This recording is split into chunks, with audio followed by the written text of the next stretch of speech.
Kahit i-delete pa mga ka-chat na hindi friend sa Facebook, makikita at malalaman mo pa rin. So tara, ipapakita ko sa iyo, pero wag ang lahat. Pwede mo ba ako i-follow at subscribe? Let's go.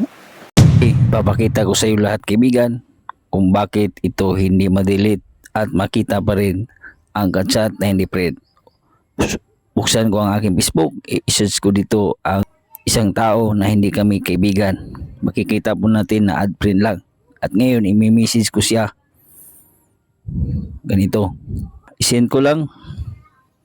At ngayon, puntahan ko ang messenger kung saan na-send yun. So, hindi. Okay, ito na yun kaibigan. So, i-delete ko to. And delete.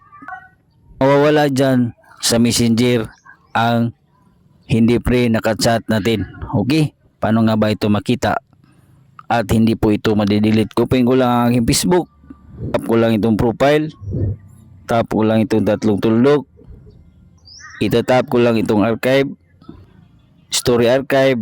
Settings. All story settings.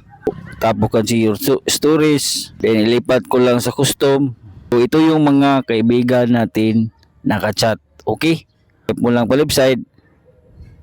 At dito mo mahanap yung ka-chat na hindi friend sa Facebook. Kahit dinilit natin sa Messenger, makikita pa rin natin dito. So proven, tested, 100% legit, makikita.